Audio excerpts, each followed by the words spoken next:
Eh, yung ganyan yung pupuntahan mo. Gray na gray ang langit. Ang langit. Tama ho yung sinabi nyo. Oh man! Ganyan ang pupuntahan mo, parang sa kadiliman. Ay nako, mamaya magkakapote na kami dito malamang. Pumunta kami sa Skyline View Deck. Maulan, mukhang gano'n na naman yung mangyayari. Sana magbago. Parang kanina, pinagbigyan kami sa Bakakay. Okay, ito basa na dito eh. Teka. Ang sumpa! We are now contemplating kung tutuloy pa kami sa Skyline View Deck. Kasi given that weather, mauulit lang yung nangyari sa amin ni na Tito Winnie. Wala rin kaming makikita doon sa view deck. So parang it's just a waste. So may possibility na maghanap lang kami na mabibili ng pasalubong at saka diretso na ng Naga. Alright, saan ba sila? Hanapin natin ang Petron.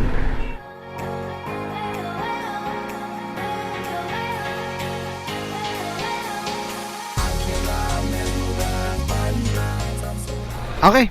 Pero ang sabi nila, maraming souvenirs sa Kagsawa. Babalik muna tayo doon. Sa Kagsawa na tayo. Tapos saka diretso Naga. Okay. Alright, so you heard it guys. Diretso na kami. Di na kami mag-Skyline View Deck kasi wala ring silbi. Alright. Sir JT, maraming salamat po. Oh, laki na. Taga dito lang naman laki. Thank you ha. Maraming salamat po. Sige. Sige. Bye-bye. Thank you ha. Salamat. Sige sir, yung ibang kasama namin na taga-Samsung na sasabay sir. Sila yung kasabay namin. Taga-Ligaspi, balikan po kami. Thank you ha. Salamat. Thank you ha. Nice meeting you. Bye-bye. Mag-iwahiwalay na rin kami guys. Hindi na kami punta ng Kagsawa kasi medyo... Okay. Salamat ha. Nice meeting you. Abangan nyo na lang yung vlog. Ayan, ito yung mga nakaka-touch na moments eh. Okay. Alright, let's go. Sila ulit ang guide. Mga pakamsur. Okay, let's go. If I'm not mistaken, Tabako na to. Yan, Tabako. Dito kami, nagstay kami dito one night. Tama, Tabako na nga to. I remember this place. Bago kami magkatanduanes, traffic lang pala dito. Alright, ganun lang kadali, ganun lang kabilis ang pagpapalit ng desisyon. Like guys, ganun yun. So sa mga biyahe, you have to be decisive din. Tulad nyan, kung wala ka rin naman talaga makikita sa destination nyo and medyo nagiging late na din, kailangan na mag-decide na kayo kung tutuloy or hindi. At this particular scenario, diretso na nga tayo. Okay? Alright, so we're going to Naga City. Yes, ligaw na ang daan namin, if I'm not mistaken. As projected, tingnan nyo yung mayon. Wala kang makikita, puro ulap. So tama ang desisyon namin. Nasaan na ba magandang view? Hindi kita. Ayan. Anyway, basta puro ulap siya.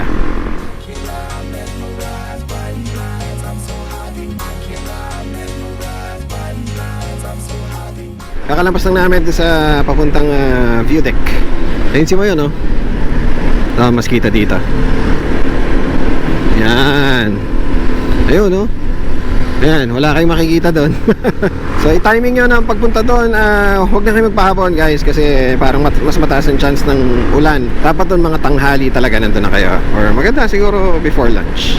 Okay, biyahe time. Medyo lumiliwanag na. Kaya medyo bilis-bilis na rin kami kasi hindi na basa yung kalsada.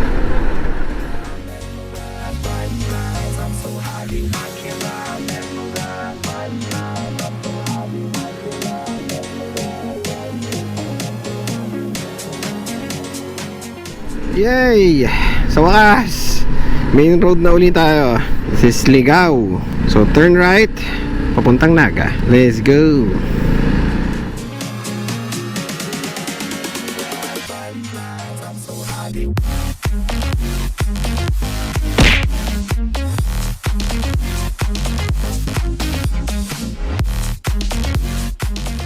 Okay, ayun na ang ulan.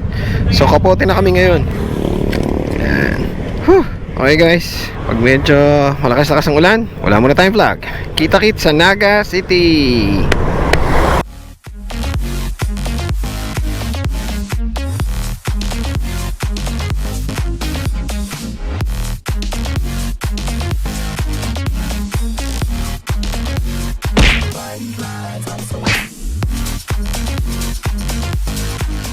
Okay, hello. Pangalan nyo nga? Raiden po. Karen po, hello. Ayan, nakita namin kanina dito, dumaan. Okay. Okay. Ingat po, sir. Ingat din, bye-bye.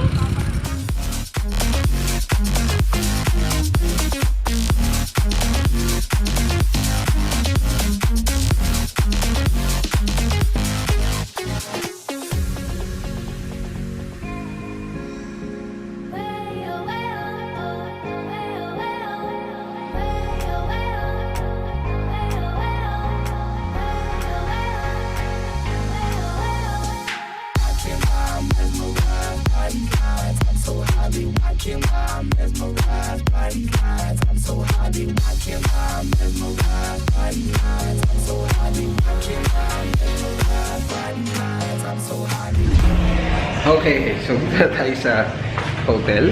Hotel ba to or inn? Naghiwalay kami actually. Pinagstayan natin is Orange Storm Hotel. Yan. Okay. Okay naman siya, nating special, very basic. 700 pesos per room. Tapos nasa loob siya mismo ng city proper. Okay? So, dinner na tayo ngayon. Umalis na yata sila. Yeah, mukhang umalis na sila. So, magta-tricycle na lang tayo. Tricycle na lang kasi kami. Ayaw na namin mag-motor kasi mahirap pala yung parking doon kasi it's a Sunday.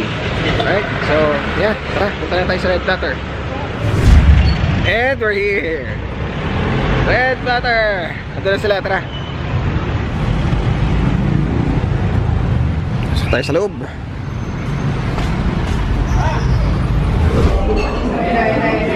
Hola! Hola! Ano ba? Video okay ba to? Video okay? Ayaw, makikita niyo. Hindi na ako papasamahin. Send na lang sa group. Kompleto na agad sila, kakasiyahan. Kasang sa kami sa isang function room. Alright. Yan ang vlog, kain na lang tayo. Tara. So ito mga sample food. Yung hickory, best seller daw nila. And ito naman ay Salisbury. Pwede ka akong muli ng araw. Ganda ng presentation nila. Salmon belly. Ganda ng presentation nila. Yun, galing. Okay, sir. Thank you. Alright. Ito na, order natin. Fried spare ribs. Kumikinang-kinang. Yun, no? Kain na kami. Hindi pa lahat meron, pero mangiinggit na kami. Okay. Bawi naman, tapos dito mga nangyayari. Sarap. Fans mo, mag-hi ka naman, sir. Kasama namin to kanina. Nice seeing you again. Taga rito yan local. Hello, hi. Motorista. Yeah. So kakambal nung kay Winnie the Pooh na motor. Kung naalala niyo si Sir Fred. Sana makasama ka namin ulit soon. Sana maka Mindanao. Yon! Why not? Yes sir, thank you. Okay. Uwi na kami. Whoop! Pero bago tayo matulog, may titingnan muna tayo ng mga bikes. Kasi ang ating kasamahan dito, mayroong dealership ng Benelli. So tara, nagdala yata ng mga motor dito. Check out natin. Parang mayroong kakaibang session lang dito. Pero, aba, dumami. Sir JT. Yes sir. Si Jun. Ay, magandang gabi po. Magandang gabi po. Hindi lang tayo masyadong kita. Okay lang ba? Magbablog ako. So, Leoncino po ba ito? Or yung ano? 502C. 502 yan. Ito yung 502C. Ito ang Leoncino. Leoncino. Ito naman TRKX. Yan, ito ang Leoncino. Ito ang TRK 502X. Tama po sir? Oo, yeah. Ito yung X. Ito yung 502X. Ito yung adventure nila, Ultimate Adventure. And also ito nga yung 502C. Yan.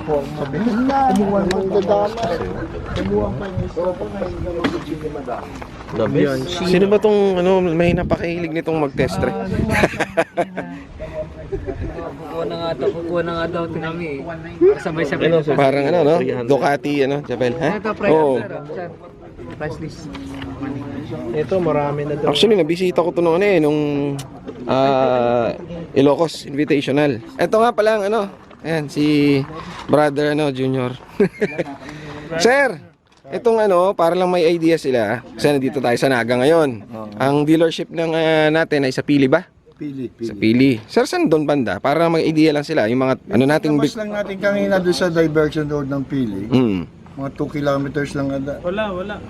Walang left side lang yun. So, ang lapit lang. Tapat ng Honda. Ayun. So, yun po ang ating katapat ng Honda. Opo. Yung madaling mahanap po. So, sa Pili, katapat ng Honda. So, guys, mga motoristas, kung gusto nyo check out, meron po ba tayong mga pan-test drive din doon kung gusto nila? Or kompleto meron din po, okay. So, yung mga interesado sa mga mga Benelli bikes natin, pwedeng pumunta po doon, mag-schedule lang ng Anytime. Basta dapat may lisensya kayo, syempre. Obligado. Oo, tsaka yun. So, pwede na kayong pumunta doon. Hindi nyo na kailangan lumuwas pa. Thank you po. Okay, thank you. Thank you. Okay.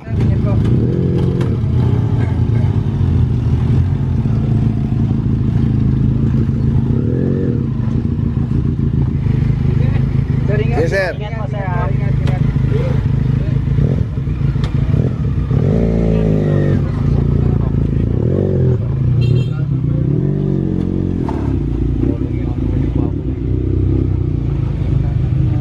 Tomorrow.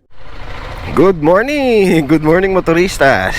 Ayan na, nagpe-prepare na kami. It's February 24, last day na ng aming tour. Actually, pauwi na kami. Wag kami umuwi ng diretso. Daan muna kami ng Bagasbas Daet para mag-brunch at kumain ng halo-halo. Yung dalawa naming kasama na napalakas yata inom kagabi. Alas 2 na yata yun natapos yung mga yun. Anyway, it's a good Monday morning. Prime time yata kami aalis. Pero okay lang yan. Kaya natin ang traffic. Okay, alis na tayo maya. So nagtatanong sila kung saan daw yung GPS. Sabi nito dito daw. Sabi ng isa doon. So hiwalay na lang daw kami. Ito ang medyo challenging kapag marami kayo. Bumabara talaga kayo, mahirapan kayong maghanap ng space. Lalo na pag magpe-prepare na kayo. Kaya dapat paglabas nyo, take off na agad. Okay, tayo lang natin yung isa and then batch na. Okay, sunod na lang yung magkama. Alright, that's the signal.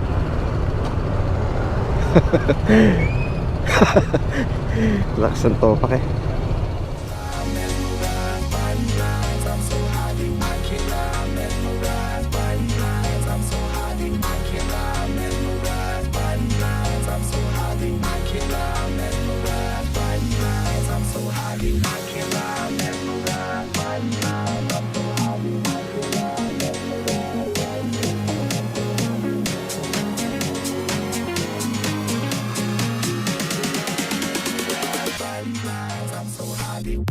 Buti na lang, nakag-go na agad tayo. Ito yung nagpapatagal actually sa biyahe last time. So ginagawa nga itong kalsada, kaya lang masyadong mataas ang volume ng traffic dito, kaya pahirapan. Patagalan pala, actually napakatagal. So buti pagdating namin saktong naka-go. Off-road time, Vader's favorite. Well, panis. Ay, not sure kung part pa rin to ng Sipoco, pero nalampasan na namin yung going to Andaya Highway. Naalala ko bigla, ito nga pala yung twisties na maganda yung kalsada. Hindi ko nadaanan to nung kasama ko pa sina Boyoyong. Pero sobrang maulan ng time na yun. Yun yung first adventure namin sa Bicol. So galing kaming I think Naga din nun. Ay hindi, galing kami Legazpi. Dito kami duman, kaya lang sobrang maulan. Tapos gabi pa. Ngayon makikita natin ang maliwanag. Tapos maaraw. Ganda nito kasi makinis yung kalsada, walang masyadong sira. Tapos puro puno yung katabi, oh. Scenic din siya, tapos puro twisties. Woo!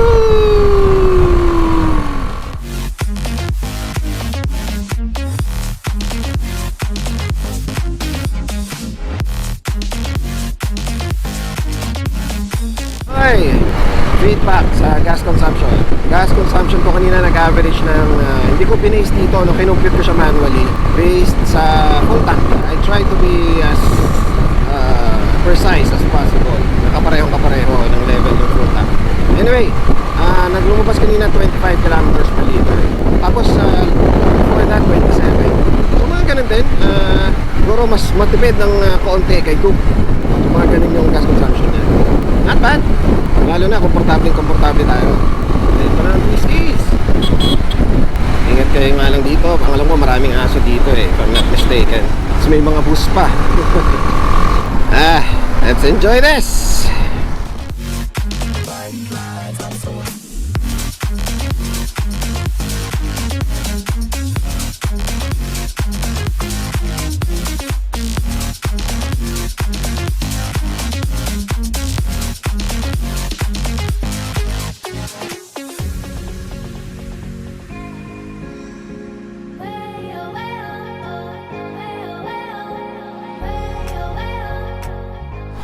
Ang ganda sana ng mga tasties kanina, kaya lang basa ang kalsada.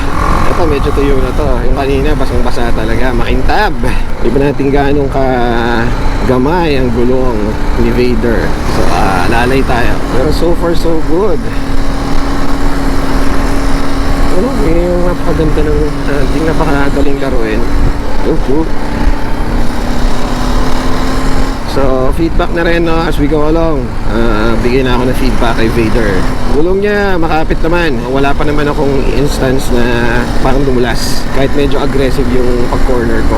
So, naano ko naman siya, na-experience ko na nung nag-test ride kami. Makapit siya. Sa Hamarilaki pa kami. Tapos agresibo yung mga nasa unahan ko. Ang bibilis ng patakbo. So, wala namang slide whatsoever. Very versatile talaga ang GS. So, nagkikwentuhan nga kami kahapon about that. Sabi ko, now I know kung bakit ang GS favorite adventure bike.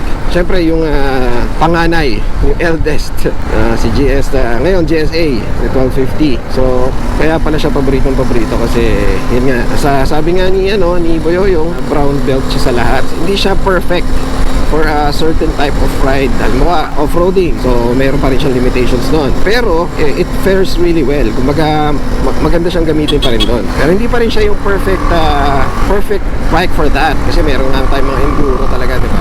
Then okay din siya pang touring like this one, kasi comfortable din naman siya hindi pa rin siya siyempre kasing komportable nung for example mga scooter, pag mga paved road na ganyan, syempre yun, yung comfort talaga, yun yung kung yun yung hinahanap mo talaga. Well, number one is automatic. Pag automatic ka, tapos tingin ko mas mababa, mas planted ka sa kalsada, mas maganda syempre. Tapos yeah, it's an all-rounder kumbaga. So yeah, yun yung reason kung bakit favorite siya, kasi it does a very good job on trying to do things, trying to do everything.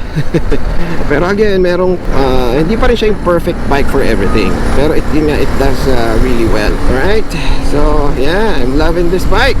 Again, yung hinanap ko lang talaga, especially pag galing ka sa torque ng motor, at yun talaga very torquey, so pag overtake, kayang-kaya, no? Ito kaya naman, kaya din, basta nasa tamang timing ka lang. Pero I won't trade yung speed sa overall comfort. It's still fast with much better comfort. Bukod sa suspension is the riding position. Upright ako. Okay, yun pa lang sa first impressions. Nabanggit ko kanina yung sa gas consumption. So kung i-ratio in proportion mo, halos pareho lang sila ni Duke, kasi si Duke nagte-25-23. Pero it's a 373. Ito nagte-27, pero yun nga, it's a 313cc. Okay, ano pa ba?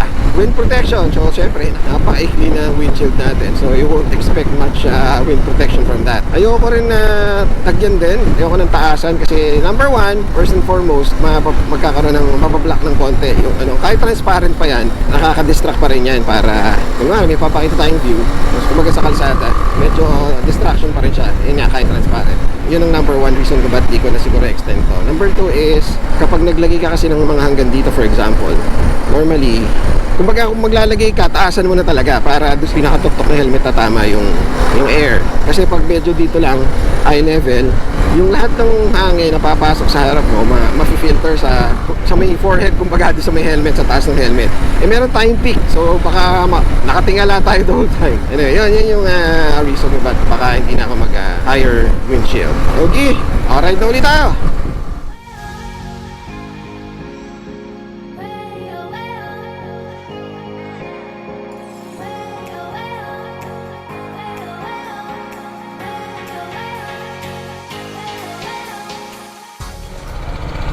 Hirap na hirap ako umabol eh.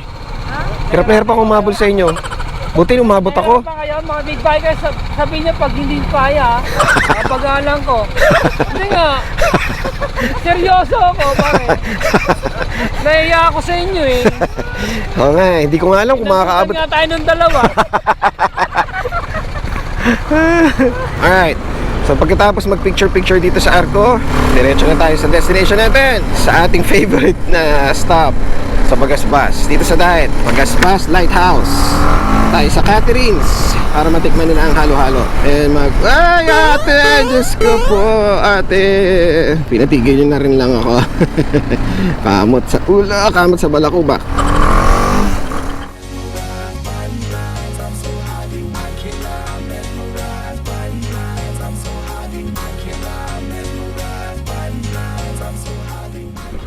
Yes! We're almost there! Ito na! Thank you, Lord! Ito na, Bagasbas. Barangay Bagasbas! Thank you, Lord, for a sunny weather! Kahit pa paano, hindi naman siya sunny. Medyo dim, pero at least di umulan. Woo! Siyempre, picture na naman tayo nakatayo. Itong scene na to, bubulaga sa'yo ang mga malalakas na alon ng Bagasbas.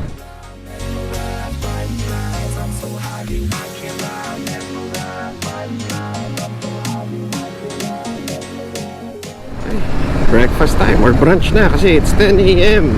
Almost 10. Baka ako maghalo-halo na lang ako. Or hindi, actually kakain na kami brunch yan. Plus halo-halo, of course. The favorite. Gawa na daw itong yung dire-diretso na ito ng boulevard. Para masarap pumunta doon sa dulo mamaya. Tingnan natin kung may time. Ito tayo doon sa dulo. Kompleto na raw yung bridge eh. Alright, parking time. Kaliwat ka ng parking. Ito tayo sa favorite spot natin. Saan tayo lagi nagpa-park. Excuse me, madam. Yan. Good to go. Punta na tayo dun. Okay, Catherine. Dito na kami sa loob. Sa mga hindi pa nakakapanood nung natin, Bagasbas Lighthouse or Catherine's na vlog, check out niya. Nag-revisit kami sa Bagasbas. Ito kami. One big table na naman tayo. Ito kami, patong-patong. Order na tayo.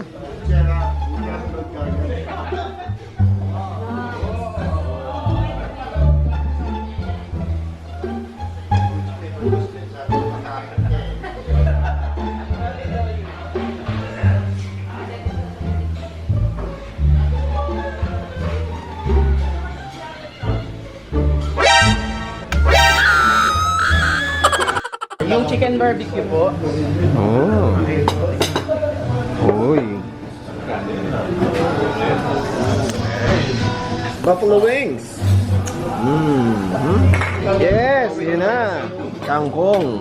Oh, healthy. Gulay, tsaka tofu.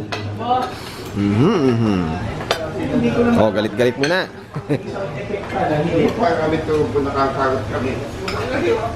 Okay, so last time umorder siya, di ba? Oh, ngayon, consistent. Hindi na siya, vegetarian. Pagkita mo nga, mapapagkamalan ako nito eh. Vegetarian naman. Consistent. Sabi pala nito kuya. Sabi paklang. Consistent eh, no? Parang may tatalo na kay ano? May tatalo na kay... Ano pangalan niya malakas kumain ng kanin? Si Madel. Ayun na. Woo! Yung akin boss, mamaya pa ha. Oh, yeah. Ako hindi ako mahilig sa halo-halo, pero masarap. Yo! Ba. Ganun talaga, ha? Ako mahilig ako sa halo-halo. Ibang klase pa. Iyon. Kakaiba. So talagang reigning king. King of halo-halo. Sarap, di ba? Pinamit ko to, 10 po. Yun. Perfect din. Ayos. Excited na ako. Kahit di mo na haluin, no? Kainin mo na as is. May enjoy mo pa rin. Yun. Excited tuloy ako. Ito na.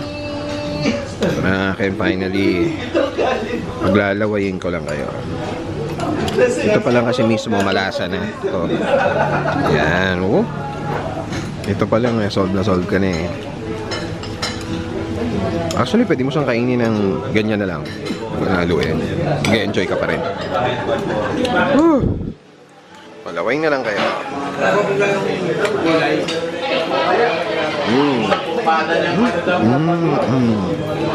Harap. Bye-bye. Goodbye, Bagasbas. Next stop na natin ay sa gas station na, papuntang Andaya. Okay, let's do this. Woo! The favorite scenery. Beach.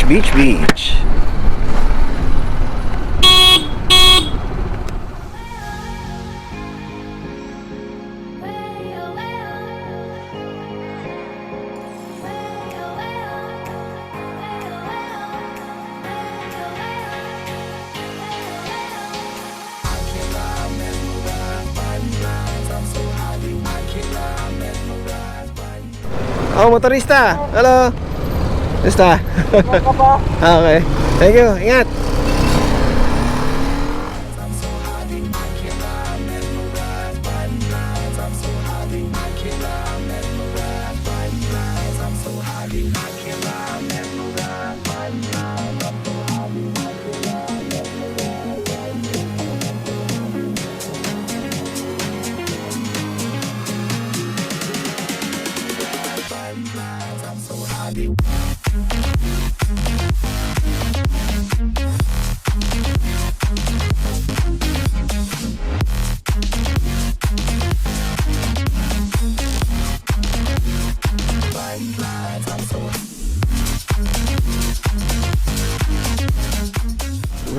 kapiranggot na off-road. I-enjoy ko na to. Tayuan natin. Whee! Kapiranggot na kaligaya. Maikling kasiyahan. Saan ba sa akas? Uy, meron pa ulit. Yes. Sa kabila para mas maputik. Yan, tayuan ulit natin. Kapiranggot na kaligayahan. Whee! Tulas ng kalsada na to. Malakas-lakas ang ulan dito. Okay lang yan. Importante, hindi tayo ang inuulan. Whether advance na ulan doon sa pupuntahan namin or late na ulan sa mga napuntahan na namin, welcome yan. Basta wag lang mismo kung nasaan kami.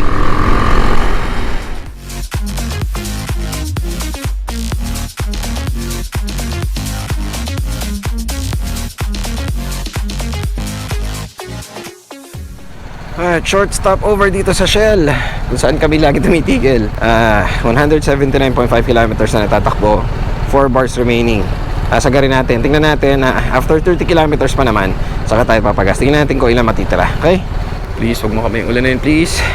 Okay, punta na tayo doon.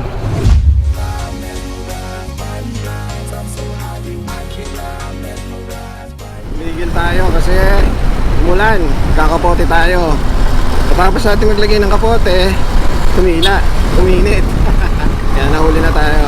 Anyway, na nating umabol, syempre as safely as we can.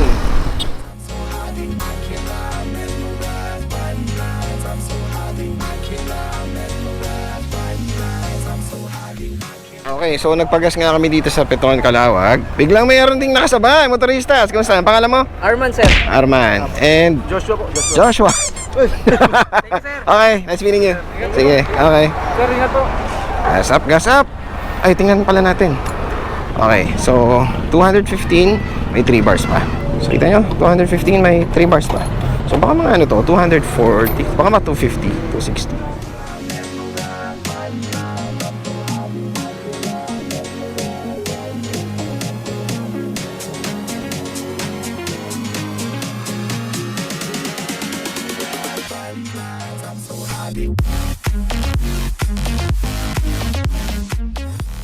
Sir, gusto lang naming mag-interview po. Gusto lang naming malaman ng inyong pananaw. Kumusta po ba ang ride natin? The best also. Yun. Salamat sir ha. Nice having you. Sana hindi to last. Hindi. Yan. Alright, thanks sir. Ay, bago. Congrats, ha. Sir, ikaw naman na matagal lang dito. Hindi, ano masasabi mo? Ilang rides ko na to eh. Ha? Sarap ng ride. Enjoy Hindi naman. ako nagsisi na sumama. Talaga? Kahit may footlong? Oo, kahit pumayat ako. Pakita mo nga, gano'n Wala na, kalaking tinaba ko na ulit. Abi na. Nice having you, sir. Nice having you, ha. Nice having you. Alright. Next time. Sana next time ulit. Anyway, so nakita nyo, naghahanapan kami. Ganun talaga pa puro truck. Maraming overtaken. Marami kayo, talagang mag-iwa-iwalay kayo. Inevitable yun, di maiwasan yun. Kasi iba-iba kayong displacement, tapos iba-iba kayong pacing and all. Pero it's okay. Ang importante naman dyan, makita-kita ulit kayo.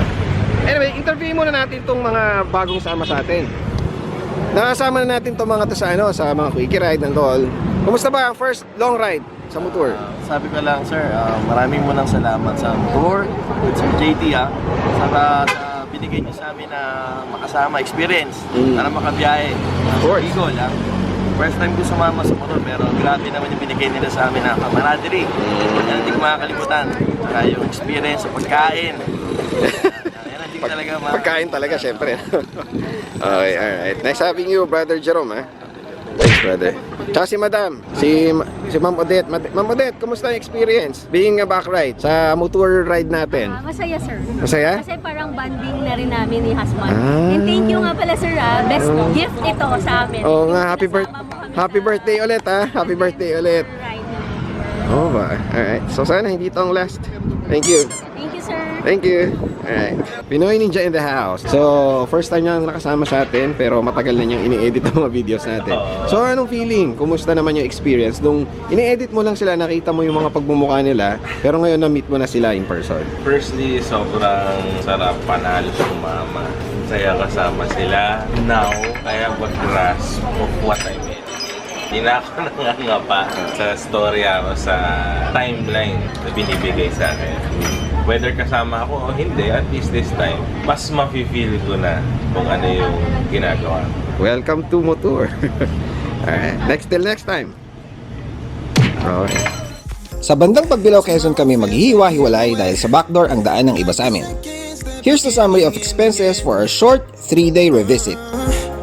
But if in time it's yesterday, your picture We already said our goodbyes dito pa lang para tuloy-tuloy na mamaya.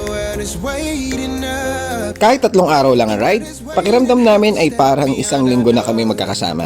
Hindi yan bago sa motor. Ganyan katindi ang bonding ng mga motoristas. Marami mang hindi palaging nakakasama dahil sa responsibilidad sa pamilya at trabaho, alam nila na lagi silang welcome sa motor. Get on it, I'm falling. The cityscape by night, wanna catch in my photos. Where you go, Makita-kita ulit tayo sa susunod na revisit. treasures forever. Once again, this is JT of Motor. This is our ride. This is our journey. Adios, motoristas!